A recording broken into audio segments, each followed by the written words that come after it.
कौन कौन से फिनोमेना हैं जिनको एक्सप्लेन नहीं कर पाई? बताओ। नोट्स पढ़े हैं किसी ने? नहीं, नोट्स में भी तो लिखा हुआ है सब कुछ। मयूरी क्या है बेटा उसमें, बताओ। दो sir phenomena. Black body radiation. Good. हाँ, ब्लैक बॉडी रेडिएशन को एक्सप्लेन नहीं कर पाए और फोटो इलेक्ट्रिक इफेक्ट को नहीं कर पाए। तो एक एक करके देखते हैं ब्लैक बॉडी रेडिएशन क्या था। कल बताया था बहुत अच्छे से ब्लैक बॉडी रेडिएशन क्या होता है, एक्सप्लेन कर सकते हो? बताओ क्या होता है ब्लैक बॉडी रेडिएशन। पहले तो ब्लैक बॉडी का मतलब क्या है? What is the black body?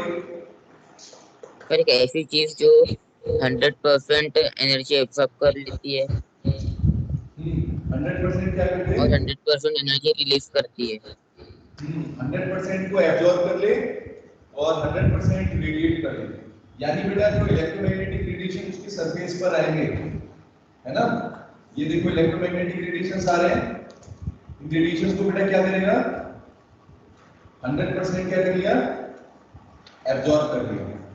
इसीलिए उसको क्या बोलते हैं? 100% एब्जॉर्ब करने की वजह से परफेक्ट या आइडियल एब्जॉर्बर। क्या है बेटा?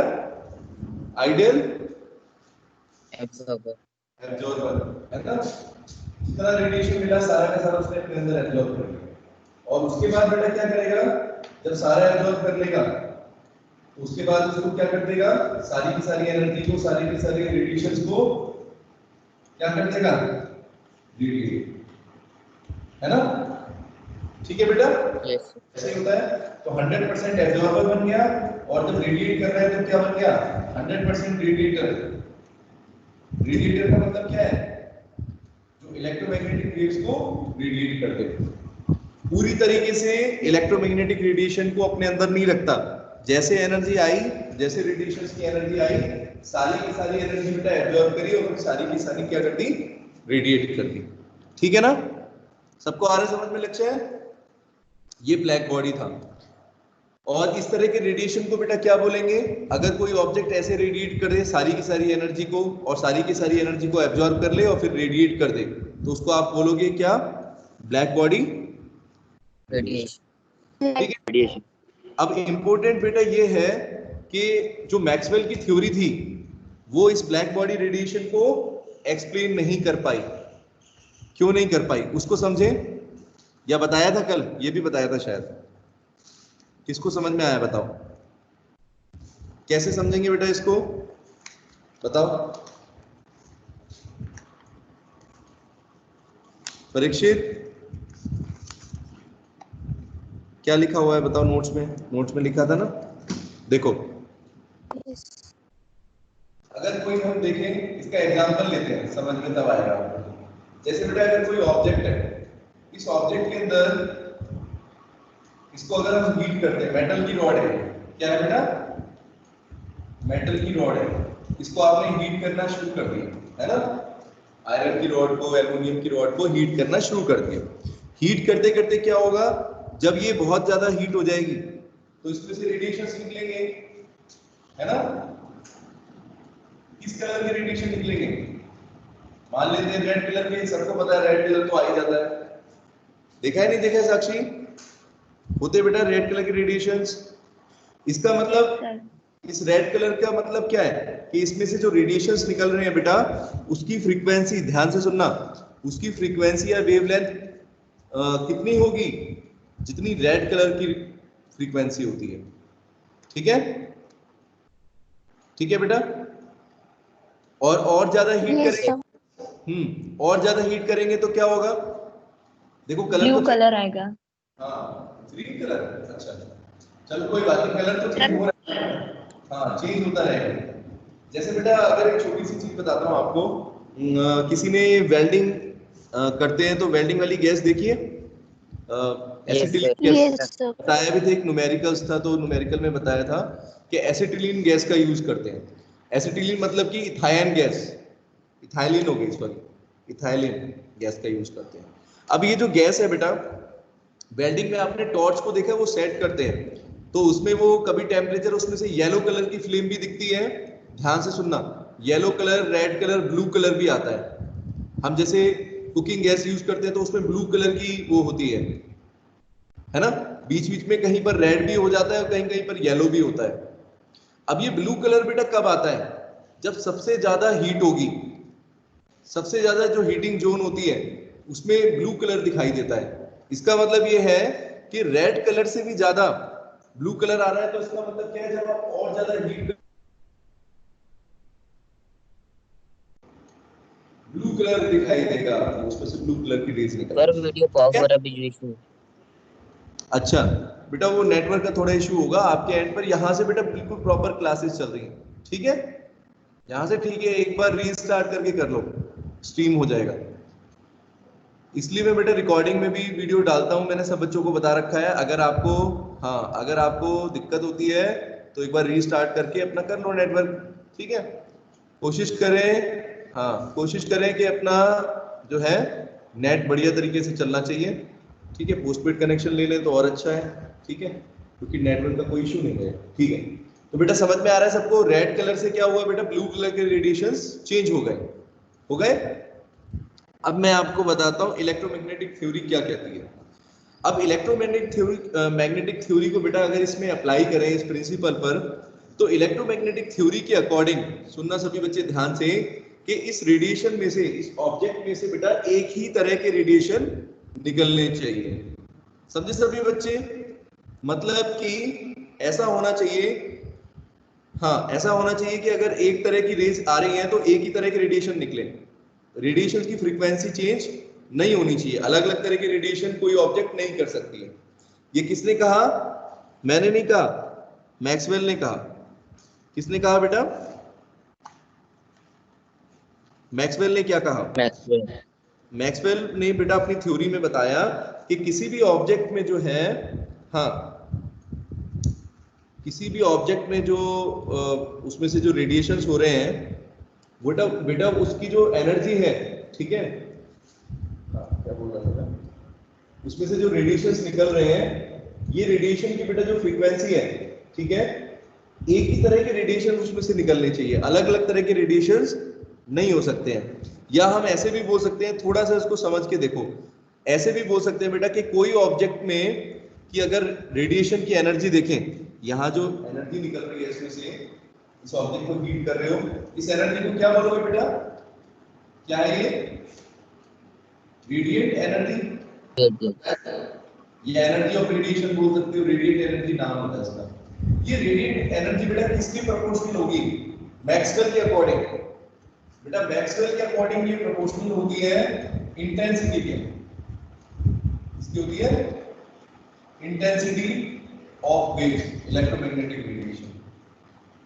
अब इंटेंसिटी क्या होता है आपको बताता हूं, इंटेंसिटी बेटा बराबर होता है किसी वेव के एम्पलीट्यूड के स्क्वायर के बराबर। इसके बराबर, इस कोई वेव जा रही है, इलेक्ट्रोमैग्नेटिक वेव है, उसका बेटा जो एम्पलीट्यूड होता है, एम्पलीट्यूड तो पढ़ा है ना आपने, एम्पलीट्यूड, यस सर। ये फॉर्मूला होता है इसका, I equal to A square, ठीक है, मतलब कि एम्पलीट्यूड का स्क्वायर कर दो। तो ये कहती है बेटा इलेक्ट्रोमैग्नेटिक थ्योरी के जो ये एनर्जी है रेडिएशन की, वो बेटा किस पर डिपेंड करेगी, इंटेंसिटी पर डिपेंड करेगी, इंटेंसिटी पर डिपेंड करेगी, लेकिन किस पर डिपेंड नहीं करेगी, वेवलेंथ पर डिपेंड नहीं करेगी। किस पर नहीं करेगी बेटा, वेवलेंथ पर डिपेंड नहीं। जो इलेक्ट्रोमैग्नेटिक रेडिएशंस हो रहे हैं ना, अब जैसे जिस कलर के हो रहे हैं, रेड कलर के हो रहे हैं, ब्लू कलर के हो रहे हैं, कुछ ना कुछ वेवलेंथ फ्रीक्वेंसी है इनकी, वेवलेंथ या फ्रीक्वेंसी पर डिपेंड नहीं करती है। ये किसका कहना था, इलेक्ट्रोमैग्नेटिक थ्योरी में। लेकिन बेटा बाद के एक्सपेरिमेंट्स हुए, सुनो ध्यान से, बाद के एक्सपेरिमेंट्स हुए और अभी तो एक ग्राफ पता चला, एक रिलेशन पता चला, अभी ग्राफ ड्रॉ करके बताऊंगा आपको। तो क्या पता चला कि उन्होंने कहा मैक्सवेल ने कि इंटेंसिटी पर डिपेंड करती है बट वेवलेंथ पर डिपेंड नहीं करती है।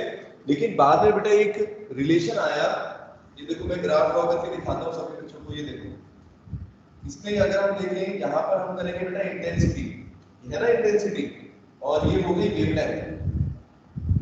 वेवलेंथ के साथ बेटा इंटेंसिटी को अगर ग्राफ बना के देखें तो क्या देखेंगे, ये देखो यहाँ पर दो टेम्परेचर है, T1 T2 टेम्परेचर, तो बेटा क्या दिख रहा है सबको कि जैसे जैसे देखो ध्यान से, जैसे जैसे वेवलेंथ बढ़ रही है ना, यानी किसी रेडिएशन के मान लो अगर वेवलेंथ चेंज हो रहे हैं तो इंटेंसिटी बेटा चेंज हो रही है।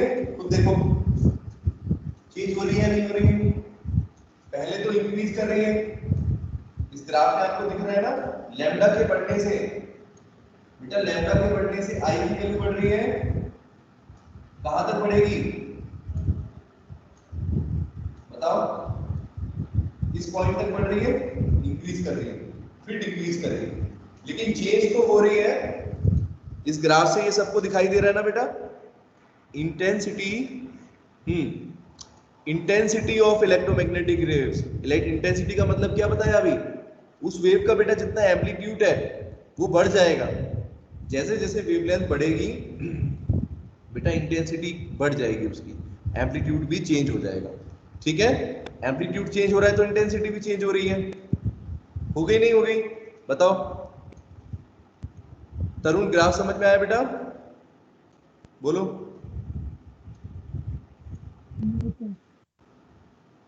ग्राफ बेटा, ग्राफ रिप्रेजेंट किया है, दिख नहीं रहा है, दिख तो रहा है ना क्लियर, समझ आया। आ गया समझ में, ठीक। तो मतलब मैं बेटा क्या कहना चाह रहा हूं कि इलेक्ट्रोमैग्नेटिक थ्योरी ने तो मतलब मैक्सवेल ने अपनी थ्योरी में ये कहा कि इंटेंसिटी बेटा जो होगी वो वेवलेंथ पर डिपेंड नहीं करेगी, लेकिन बाद में बेटा अपना ये रिलेशन आ गया, मतलब अपने एक्सपेरिमेंट्स लिए साइंटिस्ट ने तो ये पता चला कि इंटेंसिटी बेटा किस पर डिपेंड कर रही है, लैम्डा पर डिपेंड कर रही है। सभी बच्चे देख सकते हैं इस तरीके से चेंज हो रही है। तो इसका मतलब ये है बेटा कि electromagnetic theory was not able to explain the black body radiation, है ना, ब्लैक बॉडी रेडिएशन को एक्सप्लेन नहीं कर पाई। जब इसी रेडिएशन को नहीं कर पाई तो ब्लैक बॉडी को कैसे करेगी। ब्लैक बॉडी क्या कहती है, ब्लैक बॉडी की डेफिनेशन क्या है बेटा, एक ऐसी ऑब्जेक्ट जो सभी तरह के रेडिएशन को एब्जॉर्ब कर ले और सभी तरह के रेडिएशन को रेडिएट कर दे। सोचो, तो अगर ब्लैक बॉडी जो है अगर सारे रेडिएशन को एब्जॉर्ब कर रही है और सबको रेडिएट कर रही है, तो इलेक्ट्रोमैग्नेटिक थ्योरी तो कह रही है कि एक ही तरह का रेडिएशन एब्जॉर्ब कर सकती है और एक ही तरह का क्या कर सकती है बेटा, रेडिएट कर सकती है। जबकि हो क्या रहा है, उसके ठीक अपोजिट हो रहा है, हो रहा है श्रुति, डिफरेंट डिफरेंट टाइप के रेडिएशन को एब्जॉर्ब कर ले रही है। ब्लैक बॉडी तो ऐसी ऑब्जेक्ट है जो सबको ही कर ले रही है ना, बोलो, है ना। Yes sir. तो इलेक्ट्रोमैग्नेटिक थ्योरी ने ये कहा कि भाई रेडिएशन एक ही तरह का एब्जॉर्ब करेगी और एक ही तरह का रेडिएट करेगी, बट प्रैक्टिकली बेटा क्या हुआ, प्रैक्टिकली ऐसा नहीं था। प्रैक्टिकली ऐसा था कि आप ब्लैक बॉडी को तो अभी साइड में रख दो, ब्लैक बॉडी तो होती ही नहीं है, बताया था कल। रियल लाइफ में ब्लैक बॉडी होती है, नहीं होगी कोई ऑब्जेक्ट बेटा। ऐसी कौन सी ऑब्जेक्ट है बताओ मुझे, ऐसी कौन सी मशीन बनी है या कोई भी पर्सन या कुछ भी ऐसा हो सकता है क्या नेचर में जो 100% एनर्जी को ले ले और 100% उससे फिर वापस ले लो, फिर तो सब कुछ 100% एफिशिएंसी हो जाएगी, है ना। हम व्हीकल्स चलाते हैं, पेट्रोल यूज करते हैं, उसमें बेटा क्या सारा का सारा पेट्रोल जो है वो सारा का सारा फ्यूल जो है वो एनर्जी में कन्वर्ट होता है, सोच के बताओ, कहीं पर भी ऐसा होता हो, कहीं पर भी नहीं हो सकता, 100% नहीं हो सकता। ये नेचर है नियम का, अभी पढ़ोगे सारी फिजिक्स और केमिस्ट्री में, ये तो फंडामेंटल नियम है। कुछ ना कुछ बेटा हीट लॉस जरूर होगी, है ना, हीट लॉस जरूर होती है। हीट जो निकलती है वो वही तो होती है, वेस्ट एनर्जी, वेस्ट होता है वो एक तरह का, है ना।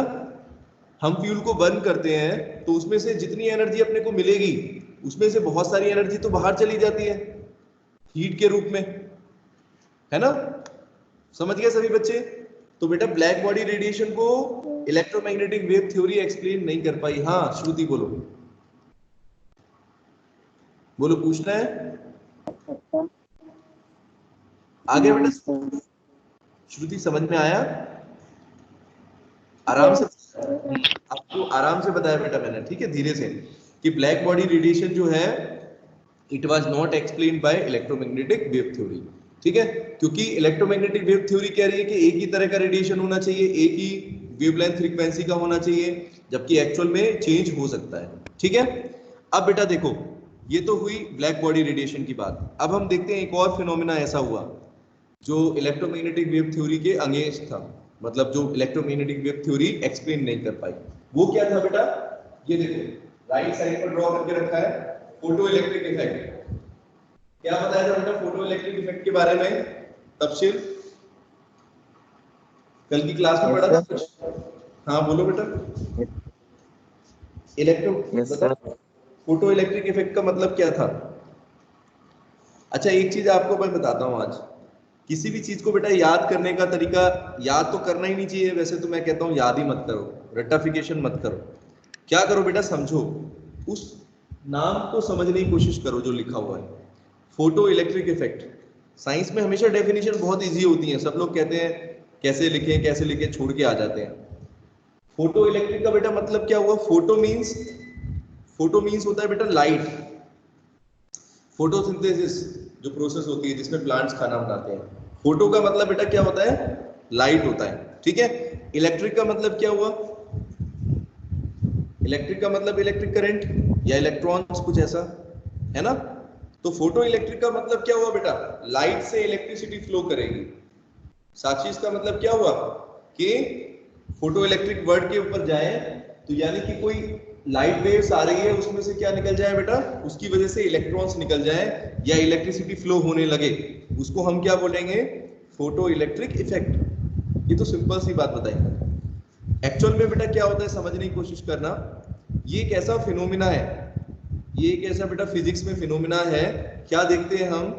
हाँ, कुछ ऐसे मेटल्स होते हैं बेटा, ध्यान से सुनो, कुछ ऐसे मेटल्स होते हैं जिनके सरफेस पर जैसे ही बेटा इलेक्ट्रोमैग्नेटिक रेडिएशंस आते हैं, देखो बोर्ड पर दिख रहा है आपको, इलेक्ट्रोमैग्नेटिक रेडिएशंस यहां से आए, किसी तरह के रेडिएशन हो सकते हैं, रेडियो वेव्स हो सकती है, अल्ट्रावायलेट रेडिएशन हो सकता है ना, किसी भी तरह की कलर की लाइट हो सकती है। समझ गए ना मेरी बात? इस रेडिएशन को बेटा इनके ऊपर मेटल्स के सरफेस पर हुए, जैसे ही रेडिएशन मेटल के सरफेस पर आएंगे उसकी वजह से बेटा क्या होगा? मेटल के अंदर क्या होते हैं? इलेक्ट्रॉन्स होते हैं। सबको पता है ना मेटल्स के अंदर इलेक्ट्रॉन्स होते हैं, पढ़ते आ रहे हो, metals have yes electrons, sir. Free electrons होते हैं। अब बेटा क्या होगा, जैसे ही ये रेडिएशन इसके ऊपर आते हैं, इसकी वजह से जो मेटल के सरफेस पर जो इलेक्ट्रॉन्स होते हैं वो क्या हो जाते हैं बेटा? एक्साइटेड हो जाते हैं। एक्साइटेड होने का मतलब क्या है? एनर्जी को एब्जॉर्ब कर लेते हैं। समझ गए? सरफेस के ऊपर जो इलेक्ट्रॉन्स है वो एनर्जी को एब्जॉर्ब कर लेंगे और बेटा क्या करने लगेंगे? जाहिर सी बात है, अगर आपके अंदर एनर्जी आ जाएगी तो क्या होगा? मूव करने लगोगे या बैठ जाओगे आराम से? खाना खाते हो, खाना खाने के बाद क्या होता है? एनर्जी आती है ना शरीर में कुछ काम करने के लिए, तो इलेक्ट्रॉन्स बेटा क्या करेंगे? मूव करने लगेंगे, ठीक है। इलेक्ट्रॉन्स बेटा क्या करेंगे? मूव करने लगेंगे। इलेक्ट्रॉन्स को मूव करने के लिए अगर हमें देखना है तो बेटा हम एक डिवाइस यूज करते हैं इसमें जिसको बोलते हैं डिटेक्टर। डिटेक्टर क्या करेगा?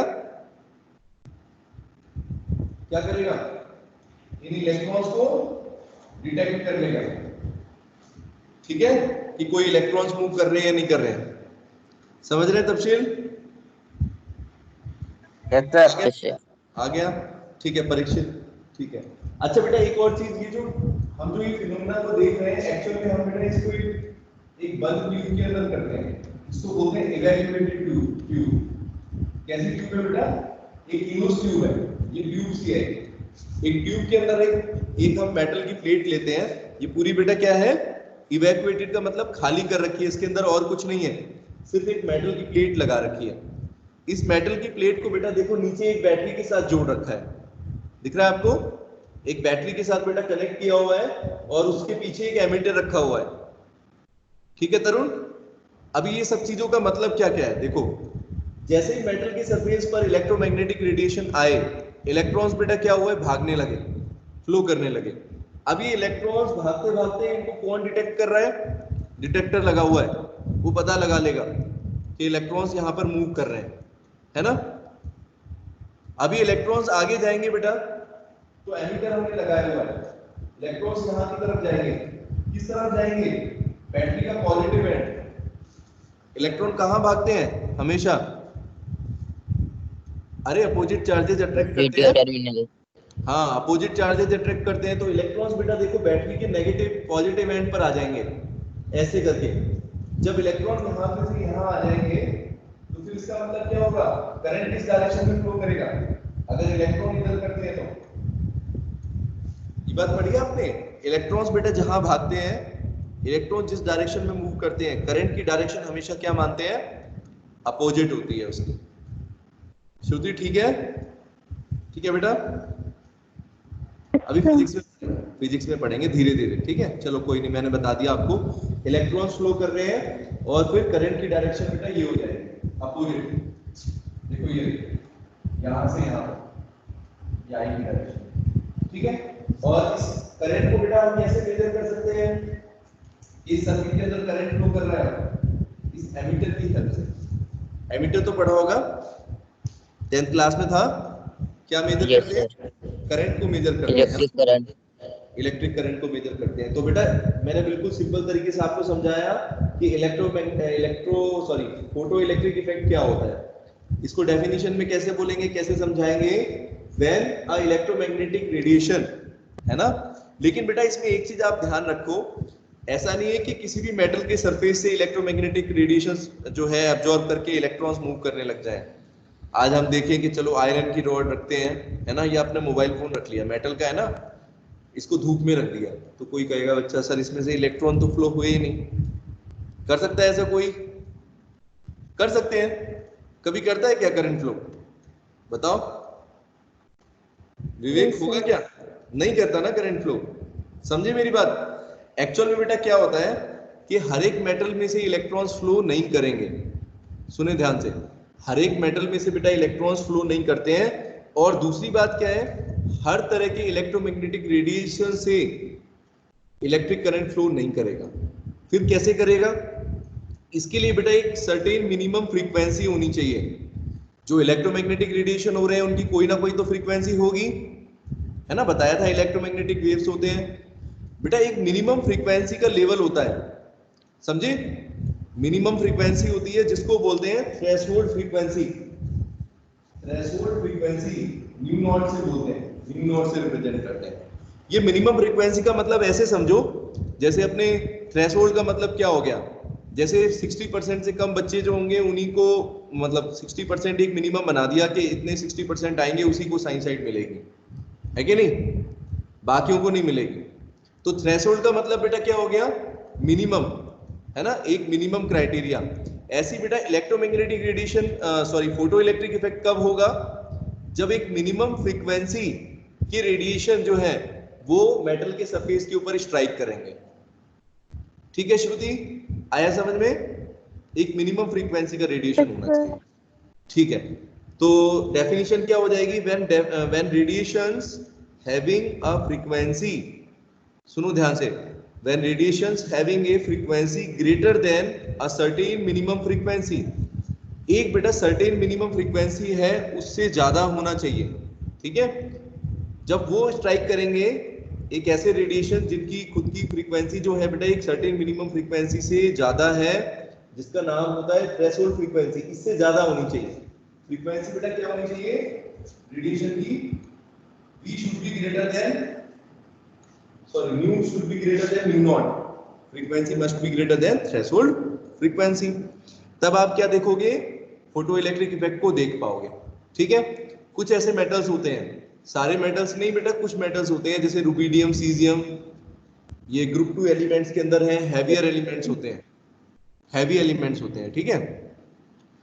तो इनके अंदर बेटा ये फिनोमेना देखते हैं। इतना आया समझ में सबको? ये फोटो इलेक्ट्रिक इफेक्ट।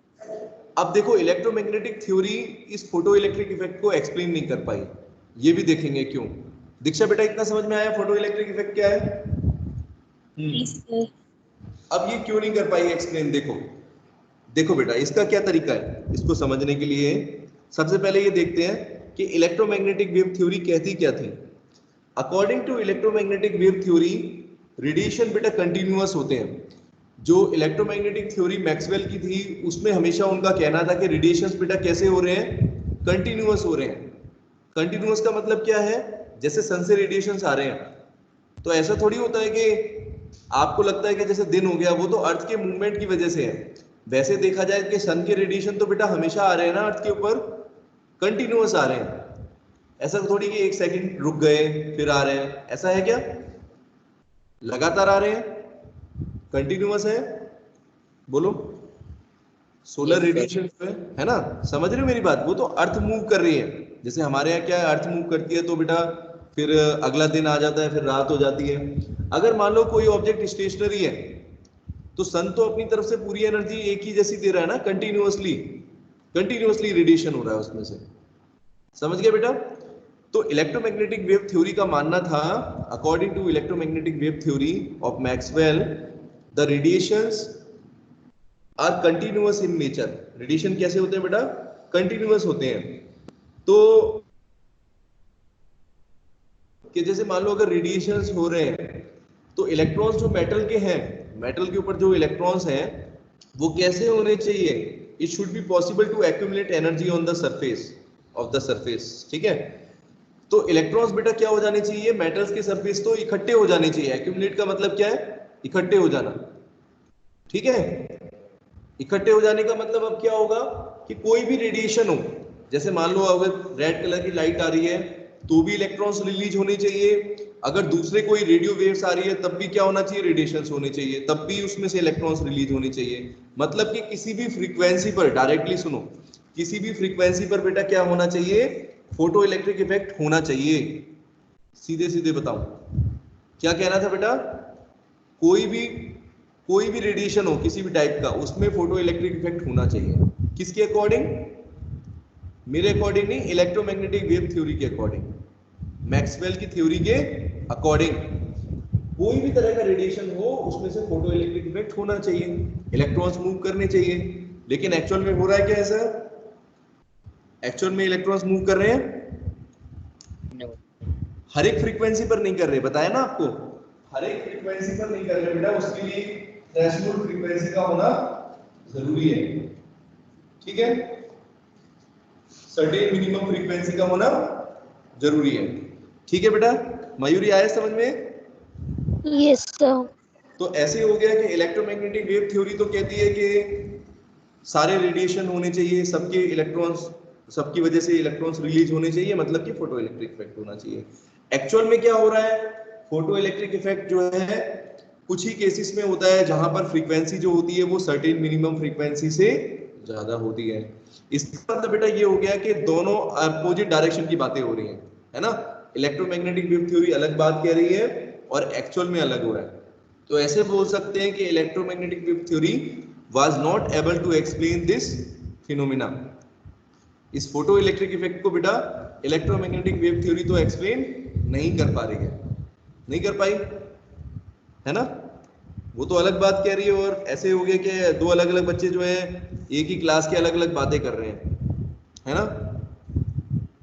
कोई कह रहा है कि इलेक्ट्रोमैग्नेटिक वेव जो है वो वेव कैरेक्टर है उसके अंदर, और दूसरा बोल रहा है कि इलेक्ट्रोमैग्नेटिक जो रेडिएशन है वो पार्टिकल्स हैं। ठीक है दीक्षा, आया समझ में? तो इलेक्ट्रोमैग्नेटिक वेव थ्योरी, हाँ, इलेक्ट्रोमैग्नेटिक वेव थ्योरी बेटा दो फिनोमेना को एक्सप्लेन नहीं कर पाई। कौन कौन से हैं? ब्लैक बॉडी रेडिएशंस और फोटो इलेक्ट्रिक इफेक्ट को, ठीक है?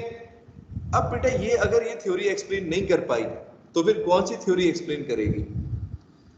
जब एक साइंटिस्ट जो है अपनी बात बताता है, उसको अगर हम मान ले कि वो रिजेक्ट हो गई थ्योरी, तो कोई दूसरा साइंटिस्ट आएगा अपनी बात को रखने के लिए, कुछ ना कुछ नई डिस्कवरी जरूर होगी, है ना? होता है ना ऐसा? नई नई टेक्नोलॉजी आती रहती है। Yes, sir. तो यहाँ पर बेटा नेक्स्ट थ्योरी जो आपको पढ़नी है वो है प्लैंक्स क्वांटम थ्योरी। क्या है बेटा? Planck's quantum theory. एक साइंटिस्ट थे मैक्स प्लैंक, 1900 में बेटा 1900 में एक इन्होंने अपनी थ्योरी दी। थ्योरी का नाम था, बताया, प्लैंक्स क्वांटम थ्योरी, ठीक है? और सबसे इंपॉर्टेंट बात जो आपको पढ़नी है वो ये कि इन दोनों फिनोमेना को कौन एक्सप्लेन करेगा? Max Planck's quantum theory explain कर पाती है। उनकी जो थ्योरी थी, प्लैंक जो थे वो अपनी थ्योरी में इन दोनों फिनोमेना को एक्सप्लेन करते हैं। और बेटा सबसे इंटरेस्टिंग बात जो अब आपको सुननी है वो ये है कि सबसे इंपॉर्टेंट बात क्या है कि अभी तक ये माना जाता था कि जो इलेक्ट्रोमैग्नेटिक रेडिएशन है उनके अंदर बेटा कैसा कैरेक्टर होता है? अभी तक जितना पढ़ा उसके आधार पर, उसके बेसिस पर क्या समझ में आया Mayuri? Wave. Wave character Wave होता है। character. लेकिन प्लैंक ने बिल्कुल ऐसे अपोजिट बात बोल दी।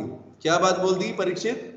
ये बोल दिया कि इलेक्ट्रोमैग्नेटिक रेडिएशन के अंदर बेटा कैसा कैरेक्टर होता है, पार्टिकल कैरेक्टर होता है, वेव कैरेक्टर नहीं होता, वेव की तरह नहीं चलते, पार्टिकल की तरह चलते हैं। समझे मेरी बात? और ऐसा खाली बोला नहीं है, ऐसा नहीं कि बोल दिया बस, जैसे मैंने बोल दिया कि आज मैंने ये थ्योरी दी, या परीक्षित ने आज एक थ्योरी दी, या तरुण ने एक थ्योरी दी। ऐसे कोई थ्योरी देते रहोगे तो कोई सुनता रहेगा क्या? कोई मान लेगा आपकी बात? नहीं मानेगा, है ना? कुछ एक्सपेरिमेंट्स करे जाएंगे, उसको प्रैक्टिकली देखना पड़ेगा कि वो वास्तव में वो बात सही है या नहीं है, एक्चुअल में है या नहीं है। ठीक है बेटा? तो प्लैंक्स क्वांटम थ्योरी जो थी उसने ये दोनों फिनोमेना को एक्सप्लेन किया, ब्लैक बॉडी रेडिएशन को भी और इलेक्ट्रोमैग्नेटिक रेडिएशन को भी। ठीक है? कैसे, मैं आपको समझाता हूँ। सबसे पहले हम ये बेटा समझते हैं प्लैंक्स क्वांटम थ्योरी क्या थी। ठीक है? तभी आपको समझ में आएगा। तो बेटा देखो, इलेक्ट्रोमैग्नेटिक वेव थ्योरी का क्या बेसिस था कि रेडिएशन जो हो रहे हैं वो कैसे है बेटा, नेचर में कंटिन्यूअस है ना? क्या बताया था उन्होंने? कंटिन्यूअस रेडिएशन होते हैं। यही था बेटा दीक्षा, कि एनर्जी बेटा कैसे रेडिएट हो रही है, लगातार हो रही है। लेकिन जो प्लैंक थे उन्होंने क्या कहा, देखो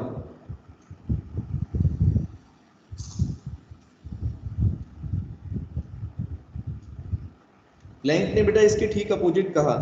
अभी बेटा क्या करेंगे कि क्लास का जो भी डेली स्क्रीनशॉट है ना, आपको वो भी अवेलेबल करा देंगे। ठीक है?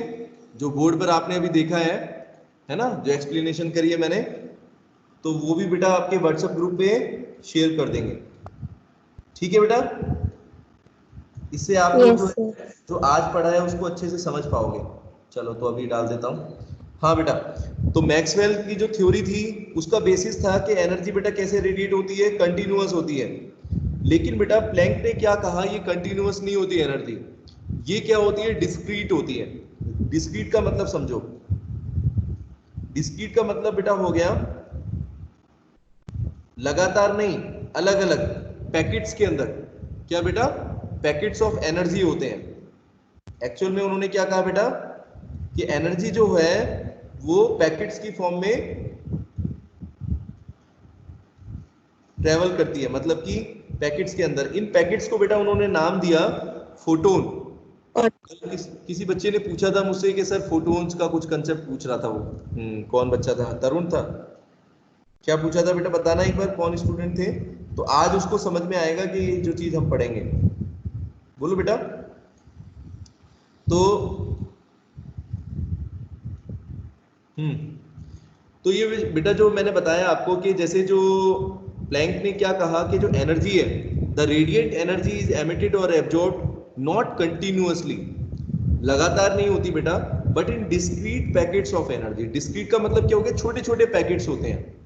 क्या होते हैं बेटा? छोटे छोटे पैकेट्स होते हैं। अब हर पैकेट की जो एनर्जी होती है वो फिक्स्ड होती है। क्या होती है बेटा? फिक्स्ड एनर्जी है। ठीक है? इस एनर्जी के पैकेट को क्या बोलते हैं? फोटोन। क्योंकि सन से लाइट आ रही है या रेडिएशन हो रही है तो उसको क्या बोलेंगे बेटा? क्या नाम देंगे? फोटोन। डायग्राम से समझाता हूं आपको। जैसे कोई भी रेडिएशन आया, हाँ बोलो बेटा। सर उसे तो क्वांटा नाम दिया था ना? क्वांटा भी बोलते हैं उसको, क्वांटम भी बोलते हैं, क्वांटम भी बोलते हैं और फोटोन भी बोलते हैं। फर्क बेटा इन दोनों में ये है कि क्वांटा या क्वांटम का मतलब है कि किसी भी तरह का रेडिएशन, मतलब कि उसमें जरूरी नहीं कि विजुअल लाइट का होना चाहिए। अगर जैसे व्हाइट लाइट आएगी, हाँ व्हाइट लाइट जैसे अगर टकराओगे, जैसे किसी सरफेस के ऊपर अगर व्हाइट लाइट आती है तब उसको बेटा बोलेंगे फोटोन। ठीक है? बताया ना, फोटो का मतलब लाइट होता है, विजुअल लाइट। और अगर वैसे बात करें किसी भी तरह का रेडिएशन है, नॉर्मल रेडिएशन है, इलेक्ट्रोमैग्नेटिक रेडिएशन, मतलब कि जैसे रेडियो वेव्स भी हो सकती है।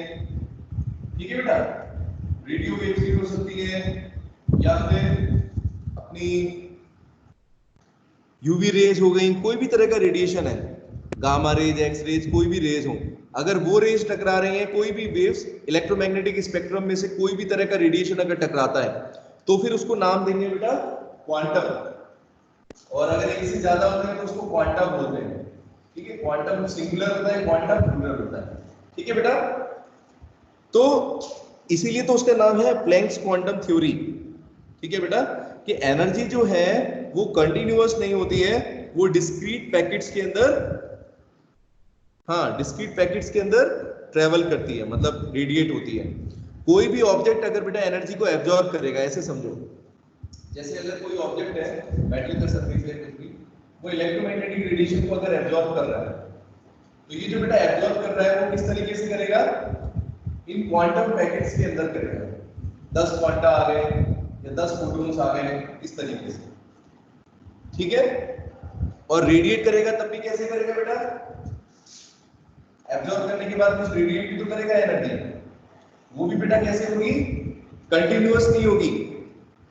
कैसे होगी, इन छोटे छोटे लाइट के छोटे छोटे एनर्जी के पैकेट्स के अंदर। ठीक है बेटा, आया समझ में, डिफरेंस भी समझ में आ गया, फोटोन क्या है और क्वांटम क्या है। क्वांटम या क्वांटा, Yes. क्वांटम प्लूरल, हाँ किसी भी तरह के रेडिएशन के लिए बोलते हैं। और फोटोन्स कब बोलेंगे, जब व्हाइट लाइट की बात करेंगे, विजुअल लाइट की बात करेंगे। ठीक है, तो अच्छा, अब बेटा सबसे इंपॉर्टेंट चीज जो प्लैंक ने कही वो क्या थी, ये जो एनर्जी है, किसी भी तरह की बेटा जो एनर्जी ये रेडिएट कर रहे हैं, एब्जॉर्ब कर रहे हैं, इस एनर्जी बेटा, ये एनर्जी किस पर डिपेंड करती है, ये एनर्जी बेटा डिपेंड करती है इलेक्ट्रोमैग्नेटिक रेडिएशन की फ्रीक्वेंसी पर। किस पर बेटा, बताओ किस पर करती है बेटा, फ्रीक्वेंसी पर करती है। ठीक है, मतलब कि किस तरह का रेडिएशन है, उस रेडिएशन की फ्रीक्वेंसी क्या है। ठीक है बेटा, समझे मेरी बात। Yes Yes, sir. sir. जो भी इलेक्ट्रोमैग्नेटिक रेडिएशन होगा उसकी कोई ना कोई Yes, फ्रीक्वेंसी sir. होगी। हाँ, जितनी फ्रीक्वेंसी होगी उसी हिसाब से उसकी बेटा क्या होगी, एनर्जी होगी। ये है प्लैंक्स क्वांटम थ्योरी, उसका ये डेरिवेशन आएगा। जब बेटा प्रोपोर्शनलिटी का साइन हटाएंगे तो क्या होगा, सब पढ़ते आ रहे हैं कि प्रोपोर्शनलिटी के जब भी ये साइन हटाते हैं तो कुछ ना कुछ कांस्टेंट आता है यहाँ पर, और यहाँ पर जो कांस्टेंट आएगा उसको h लिखेंगे, स्मॉल h।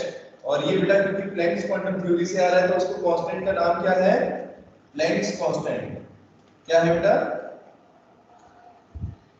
क्या बोलेंगे इसको, इट इज प्लैंक्स कांस्टेंट। ठीक है बेटा, h is equal to Planck's constant. ठीक है, और इसकी वैल्यू क्या होती है, कांस्टेंट की कोई ना कोई फिक्स वैल्यू होती है, 6.626 into 10 की पावर -34। इसकी बेटा यूनिट क्या होगी, यूनिट कैसे देखेंगे, देखना ध्यान से सभी बच्चे, कोई भी चीज याद करने की जरूरत नहीं है परीक्षा में।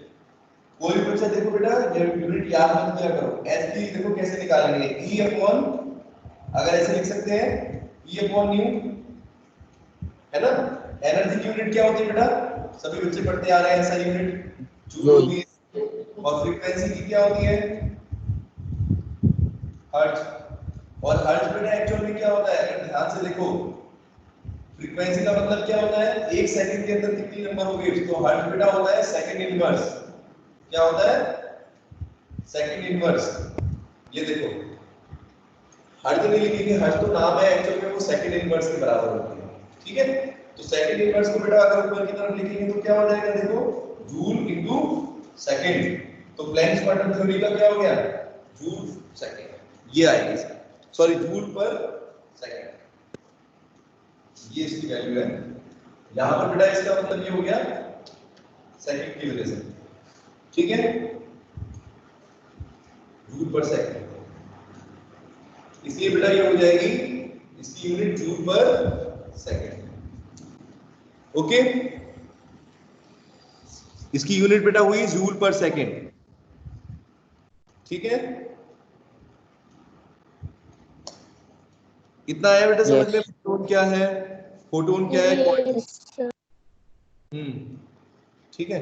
अच्छा बेटा एक और चीज देखो, अगर मान लो ऐसे देखना, जैसे अपना चार्ज होता था, किसी ऑब्जेक्ट पर अगर हम चार्ज निकालते थे, तो जो मैंने ऑयल ड्रॉप मेथड भी बताया उसमें भी चार्ज की अगर बात करते थे, तो बेटा क्या कहते थे कि अगर मान लो अपने पास एक इलेक्ट्रॉन है, एक इलेक्ट्रॉन है, तो उसके ऊपर इतना चार्ज है, कितना, -1.6 × 10⁻⁻19 कूलम। अगर बेटा मेरे पास n नंबर ऑफ पार्टिकल्स है, मतलब n इलेक्ट्रॉन्स हैं, तो चार्ज कितना हो जाएगा, मल्टीप्लाई करेंगे, मल्टीपल हो जाएगा ना इलेक्ट्रॉन के चार्ज का। जैसे 10 यस सर। 10 इलेक्ट्रॉन्स है तो 10 मल्टीप्लाई बाय जितना भी चार्ज है -1.6 × 10⁻⁻19। ऐसे ही बेटा अगर टोटल एनर्जी निकालना चाहोगे, अगर हम किसी ऑब्जेक्ट के ऊपर इलेक्ट्रोमैग्नेटिक रेडिएशन का ये निकालना चाहते हैं कितनी एनर्जी बेटा उसने एब्जॉर्ब करी, तो ऐसे लिख सकते हैं क्या, ET इक्वल टू, यानी टोटल एनर्जी जो है बेटा कितनी हो जाएगी, n × h³। बोलो सही है नहीं, where n is the number of quanta, क्या है बेटा ये नंबर ऑफ क्वांटा है या फिर फोटॉन्स है, नंबर ऑफ फोटॉन्स। ठीक है बेटा, एन समझ में आ गया सबको। Yes sir. अगर 10 अगर 10 क्वांटम आ रहे हैं, 10 पैकेट्स आ रहे हैं, तो एक पैकेट की एनर्जी आपको पता हो जाएगी, ठीक है, और उसको मल्टीप्लाई कर देंगे टोटल उससे, एक की h हो गई, एक की कितनी हुई, h × b हो गई ना, Planck's quantum multiply by frequency. ठीक है बेटा, समझे मेरी बात अच्छे से? Yes sir. Yes sir. या आगे समझ में? अब Yes, ये sir. तो अब अगला टॉपिक क्या है कि ये बेटा फोटो इलेक्ट्रिक इफेक्ट जो है ये तो आपको समझ में आ गया, सॉरी प्लैंक्स क्वांटम थ्योरी तो समझ में आ गई, लेकिन प्लैंक क्वांटम थ्योरी इन दोनों फिनोमेना को कैसे एक्सप्लेन करती है ये समझेंगे। ठीक है, बताऊं आपको, अभी तो टाइम है। ठीक है, तो बेटा देखो प्लैंक्स क्वांटम थ्योरी का बेसिस क्या था कि रेडिएशन डिस्क्रीट होते हैं, कंटिन्यूअस नहीं होते, डिस्क्रीट होते हैं, है ना। अब याद करो ब्लैक बॉडी रेडिएशन की बात करेंगे। ब्लैक बॉडी रेडिएशन में क्या हो रहा था कि सारी एनर्जी को एब्जॉर्ब कर रहा है और सारी की सारी एनर्जी को रेडिएट कर रहा है। मतलब कि ऐसे अगर देखें तो प्लैंक्स क्वांटम थ्योरी के मुताबिक as this theory explains that energy of absorbed और emitted radiation is not continuous, thus it is able to explain the phenomena of black body radiation. Black body radiation को बेटा explain कर पा रहा है क्योंकि ब्लैक बॉडी रेडिएशन में ये हो रहा था, या एक रेडिएशन की बात कर रहे हैं तो प्लैंक्स अपनी इलेक्ट्रोमैग्नेटिक थ्योरी क्या कहती थी कि एक तरह का ही रेडिएशन होना चाहिए, रेडिएशन की फ्रीक्वेंसी चेंज नहीं होनी चाहिए, है ना, एक ही तरह का रेडिएशन होगा, मतलब एक ही तरह की फ्रीक्वेंसी का। अब यहाँ पर क्या है, जब हमने ये कह दिया बेटा कि एनर्जी जो है वो अलग अलग पैकेट्स के अंदर जा रही है, अलग अलग पैकेट्स के ऊपर जा रही है, और उन पैकेट्स की एनर्जी बेटा किस पर डिपेंड कर रही है, सबसे इंपॉर्टेंट फ्रीक्वेंसी पर डिपेंड कर रही है ना, किस तरह का रेडिएशन आ रहा है उसकी क्या फ्रीक्वेंसी है ना। तो जैसे मान लो अगर एक तरह का रेडिएशन है उसकी फ्रीक्वेंसी होगी कुछ न्यू, समझे, और मान लो रेडियो वेव्स है उसकी फ्रीक्वेंसी बेटा अलग है, तो बताओ दोनों का इफेक्ट अलग अलग देखेंगे ना ब्लैक बॉडी में, किसी तरह का रेडिएशन वो एब्जॉर्ब कर रही है और किसी तरह का नहीं कर रही है, समझ गए। जिस तरह का एब्जॉर्ब कर रही है उस तरह का वो क्या हो गया, उस तरह की एनर्जी जो है एमिट हो रही है। जिस तरह का रेडिएशन वो एब्जॉर्ब कर रहा है वो किस पर डिपेंड कर रहा है, उसकी फ्रीक्वेंसी के ऊपर डिपेंड कर रहा है, और छोटे छोटे पैकेट्स की फॉर्म में कंटिन्यूअस है। तो हो सकता है बेटा, इसका मतलब ये हुआ कि अगर एक जो मेटल रॉड की बात कर रहे थे, जो पहले जिसमें रेड कलर का रेडिएशन निकल रहा था और अब ब्लू कलर का रेडिएशन निकल रहा है, इसका मतलब ये हुआ बेटा कि पहले जो रेडिएशन हो रहा था रेड कलर की, जब लाइट एमिट हो रही है उसमें से, तो वो फ्रीक्वेंसी कौन सी चल रही है उस वक्त, उसमें कौन सा रेडिएशन हो रहा है, उसकी फ्रीक्वेंसी के अकॉर्डिंग, ठीक है, रेड कलर की फ्रीक्वेंसी के अकॉर्डिंग। उसके बाद बेटा क्या हुआ, रेडिएशन चेंज हो गया क्योंकि पैकेट की फॉर्म में आ रही है ना, लगातार तो आ नहीं रही, ठीक है बेटा। जब आपने हीट किया तो दूसरे तरह के रेडिएशंस उसमें अलग तरह की फ्रीक्वेंसी की वेव्स निकलने लगी, ठीक है, अलग तरह के रेडिएशंस निकल रहे हैं तो उनकी फ्रीक्वेंसी डिफरेंट थी। समझ रहे हैं मेरी बात, कैसे एक्सप्लेन हो रहा है ब्लैक बॉडी रेडिएशन। पहली बात बेटा कंटिन्यूअस है, सबसे इंपॉर्टेंट बात कि प्लैंक्स ने ये कहा कि कंटिन्यूअस नहीं होगी।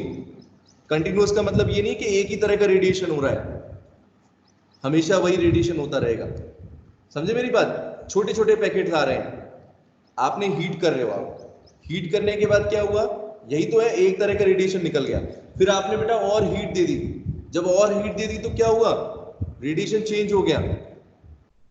क्यों चेंज हो गया, क्योंकि पैकेट्स में एनर्जी आ रही है, है ना, पैकेट्स में आ रही है, तो अबकी से कौन सी एनर्जी आ रही है, अबकी से कौन सी एनर्जी बनेगी, वो दूसरे तरह की वेवलेंथ फ्रीक्वेंसी होगी उसकी, सही है ना। इस तरीके से हम एक्सप्लेन कर सकते हैं, या ये थ्योरी जो है बेटा प्लैंक्स क्वांटम थ्योरी जो है एक्सप्लेन करती है ब्लैक बॉडी रेडिएशन को। ये सबको समझ में आई या नहीं, अभी भी किसी को डाउट है? ईशांत आ आई गया बेटा? सर समझ। आ गया, आ चलो वेरी गया। गुड, चलो वेरी गुड। आ गया तो बेटा कभी भूलोगे भी नहीं, अगर अभी समझ में आ गया तो मैं इस बात की गारंटी देता हूँ, एक बेटा 15 मिनट्स रिवीजन जरूर किया करो जो भी आज पढ़ते हैं, ठीक है। और अभी स्क्रीनशॉट भी भेज रहा हूँ व्हाट्सएप पे, ठीक है। तो एक बार बेटा उसको देख लोगे और ये देख लोगे कि आज हमने कैसे कैसे इसकी एक्सप्लेनेशन को पढ़ा है, ठीक है। चलो फोटो इलेक्ट्रिक इफेक्ट भी बता दूं, इसका फिनोमिना कैसे है। बिल्कुल बेटा सेम सेम चीज है, जैसे फोटो इलेक्ट्रिक इफेक्ट, जैसे ब्लैक बॉडी रेडिएशन में हमने कंटिन्यूअस की बात करी, फोटो इलेक्ट्रिक इफेक्ट में भी हम क्या कह रहे थे कि कुछ ही तरह की फ्रीक्वेंसी है, जिस तरह की फ्रीक्वेंसी को बेटा क्या करेगी, जिसकी वजह से इलेक्ट्रॉन्स जो है वो मूव करने लगेंगे, है ना साक्षी, ऐसे ही था। अब देखो, यस सर। अब प्लैंक्स क्वांटम थ्योरी ने पहले ही कह दिया कि एनर्जी क्या है, पैकेट्स की फॉर्म में आ रही है। तो ऐसे समझ लेते हैं कि जिस तरह की फ्रीक्वेंसी है जिसकी वजह से इलेक्ट्रिक करंट फ्लो कर रहा है, फोटो इलेक्ट्रिक इफेक्ट हो रहा है, वो बेटा क्या है, पैकेट्स आ रहे हैं, एक तरह के पैकेट्स आ रहे हैं एनर्जी के, ठीक है। और वो उनकी जो एनर्जी है वो किस पर डिपेंड कर रही है, फ्रीक्वेंसी के ऊपर डिपेंड कर रही है ना। सर्टेन मिनिमम फ्रीक्वेंसी का मतलब समझ में आ रहा है, यानी एक पर्टिकुलर फ्रीक्वेंसी है, उस तरह का पैकेट आया एनर्जी का, और उसकी वजह से बेटा क्या हुआ, इलेक्ट्रॉन्स मूव करने लगे, ठीक है या नहीं, बोलो। Yes sir. यस इसमें अच्छा एक चीज मैं सर। आपको बताता हूँ, यस जब सर। गुड गुड गुड, ठीक है। अब प्लैंक्स क्वांटम थ्योरी बेटा इधर हो रही थी, दूसरी साइड मैंने आपको बताया आइंस्टाइन का भी रोल आएगा यहाँ पर, ठीक है। तो आइंस्टाइन ने भी बेटा स्टडी करी इसके साथ में ही, तो आइंस्टाइन ने बेटा इसको एक्सप्लेन किया। फोटो इलेक्ट्रिक इफेक्ट तो दूसरी जगह दूसरे साइंटिस्ट ने दिया था और प्लैंक्स क्वांटम थ्योरी अलग थी, लेकिन आइंस्टाइन ने उसको एक्सप्लेन किया कैसे, देखो। Einstein explained that when light of a frequency falls on the surface of metal, यानी बेटा किसी भी तरह की लाइट या किसी भी तरह का रेडिएशन जब किसी मेटल के सरफेस पर स्ट्राइक करता है तो फोटोन गिव्स एंटायर एनर्जी। तो फोटोन बेटा क्या करता है, जो लाइट आ रही है ना, उसका जो फोटोन है, जो पैकेट है, वो अपनी बेटा सारी की सारी एनर्जी किसको दे देता है, ऐसे समझ लो, किसको दे दे रहा है, इलेक्ट्रॉन को दे दे रहा है। और कितनी है वो एनर्जी, एच न्यू, कितनी है बेटा, अगर एक फोटोन के अंदर बात करें तो कितनी एनर्जी है, एच न्यू। इतनी एनर्जी को बेटा वो इलेक्ट्रॉन को दे रहा है, और ये इलेक्ट्रॉन्स जैसे ही इतनी एनर्जी को पाते हैं, तो एनर्जी के बाद मिलने के बाद क्या होगा, श्रुति क्या होगा, जब एनर्जी मिलती है किसी के अंदर तो काम करने की कैपेसिटी बढ़ती है। अभी इलेक्ट्रॉन क्या करेंगे, बैठ जाएंगे आराम से, हाथ पर हाथ रख के बैठ जाएंगे या मूव करेंगे, एक्साइट हो जाएंगे, बोलो। इलेक्ट्रॉन्स बेटा एक्साइटेड होंगे या नहीं, और मूव करने लगेंगे, है ना। ठीक है। तो these electrons get excited and start to flow, move करने लगेंगे बेटा, फ्लो करने लगेंगे, जिसकी वजह से क्या होगा, लेकिन if the energy of photon, लेकिन ये बेटा एक कंडीशन है, देखो कमाल की बात क्या है इसमें, इंपोर्टेंट बात क्या है, इंपोर्टेंट बात ये है कि जितनी एनर्जी बेटा फोटोन्स दे रहे हैं वो क्या होनी चाहिए, इतनी एनर्जी होनी चाहिए बेटा to overcome the force of attraction of electron by nucleus. अभी इलेक्ट्रॉन फ्री नहीं है, ऐसा नहीं कि इलेक्ट्रॉन्स मेटल के सरफेस पर है, कोई फोर्स ही नहीं है। हमने बेटा थॉमसन मॉडल पढ़ा था, सॉरी रदरफोर्ड मॉडल में देखा था कि इलेक्ट्रॉन्स क्या कर रहे हैं, न्यूक्लियस के चारों तरफ बेटा क्या करते हैं, रिवॉल्व करते हैं ना साक्षी। और इनके बीच बेटा बीच में, यानी न्यूक्लियस और इलेक्ट्रॉन्स के बीच में कौन सा फोर्स है, electrostatic force of attraction, opposite charge है, तो बेटा क्या होगा, इलेक्ट्रोस्टैटिक फोर्स ऑफ अट्रैक्शन होगा, ठीक है, आया समझ में। ये इलेक्ट्रोस्टैटिक फोर्स ऑफ अट्रैक्शन, हाँ ये इलेक्ट्रोस्टैटिक फोर्स ऑफ अट्रैक्शन बेटा जो है उसको आपको क्या करना पड़ेगा, ओवरकम करना पड़ेगा, ठीक है। उसको क्या करना पड़ेगा बेटा, उससे ओवरकम आना पड़ेगा, मतलब उतने से ज्यादा एनर्जी आपको उस इलेक्ट्रॉन को देनी पड़ेगी। जैसे आप ऐसे समझ लो, अभी आप बंधे हुए हो किसी फोर्स से, अभी आपको तभी तो हटा सकते हैं जब आपके पास जितना आप जोर लगा रहे हो उसके ज्यादा मैं एनर्जी लगाऊं, है ना। तो इलेक्ट्रॉन को अगर हमें हटाना है, न्यूक्लियस के इफेक्ट से अगर हटाना है, उसको मूव कराना है, तो बेटा क्या करना पड़ेगा, जो इनके बीच में फोर्स ऑफ अट्रैक्शन है उससे ज्यादा एनर्जी होनी चाहिए। ठीक है परीक्षित, उससे ज्यादा एनर्जी होनी चाहिए, कौन सी, एच न्यू। समझ गए सभी बच्चे, ये एनर्जी एच न्यू है बेटा, ये इससे ज्यादा होनी चाहिए। और एच न्यू का मतलब क्या हुआ, एच तो कांस्टेंट है, यानी फ्रीक्वेंसी पर डिपेंड कर रही है ना, मिनिमम फ्रीक्वेंसी। समझ गए सभी बच्चे, फ्रीक्वेंसी अगर कम हो जाएगी तो एच न्यू की वैल्यू क्या हो जाएगी, कम हो जाएगी। तो हो सकता है कि उस फ्रीक्वेंसी से बेटा क्या हो, फोटो इलेक्ट्रिक इफेक्ट हम ना देख पाए। ठीक है, एक बेटा certain minimum number of frequency जो होनी चाहिए, मिनिमम फ्रीक्वेंसी इस फोटो इलेक्ट्रिक इफेक्ट के लिए, समझ में आ रहा है। तो वो एनर्जी बेटा किसके लिए होनी चाहिए, overcome the electrostatic force of attraction between electrons and the nucleus. ठीक है, पर परीक्षित आया समझ में, यस सर। बोलो बेटा सबको आया समझ में, इतना समझ में आ गया। Yes, बस last sir. Topic yes sir. कि Yes. जो उनका बीच में हाँ फोर्स ऑफ अट्रैक्शन है उससे ज्यादा एनर्जी लगा। ठीक है, बस आज बेटा इतना ही पढ़ाएंगे, और कल आपको जो है एक तो पीछे का रिवाइज कर लो, नोट्स कंप्लीट करो 1-2 दिन के अंदर सभी बच्चे। दूसरा बेटा ये जो है जो आगे पढ़ाते हैं उसको भी थोड़ा सा रीड करके आया करो। तो कल आपको होमवर्क दे रहा हूं, आज ये रीड करना है, आइंस्टाइन फोटो इलेक्ट्रिक इक्वेशन। ठीक है, और ड्यूअल नेचर क्या होता है, फिर देखेंगे dual nature of electromagnetic radiation. Dual nature का मतलब क्या हुआ, अभी एक साइंटिस्ट कहता है कि वेव नेचर है, दूसरा कहता है पार्टिकल नेचर है, तो इसका मतलब क्या हुआ, किसकी बात माने सही है। कोई कहता है पॉजिटिव चार्ज भी, कोई कहता है नेगेटिव चार्ज भी है, तो बेटा क्या मानेंगे, क्या मानोगे आप मयूरी, कि दोनों तरह के चार्ज होते हैं, ऐसा मानोगे ना। Yes, sir. ऐसा नहीं कि इलेक्ट्रोमैग्नेटिक वेव थ्योरी बेटा जो मैक्सवेल की थी वो बिल्कुल ही बेकार थी। ठीक है, उसमें भी कुछ बातें ठीक थी। ठीक है बेटा, उन्होंने कहा कि वेव कैरेक्टर होता है, तो वेव कैरेक्टर वाकई में होता है, लेकिन कुछ चीजों को वो एक्सप्लेन नहीं कर पाए, है ना, कुछ फिनोमिना को।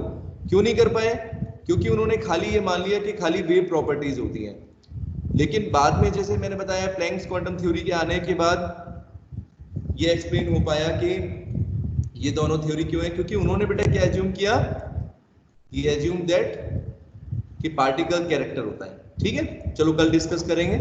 ओके, और बेटा किसी को कोई डाउट है, नोट्स, हाँ मैं नोट्स आपको जो है उस पर भी डालूंगा क्लासबुक में, फिर कल बताऊंगा कैसे बनाने हैं। ठीक है, आप लोग बनाते रहो, व्हाट्सएप ग्रुप पे दे रखे हैं।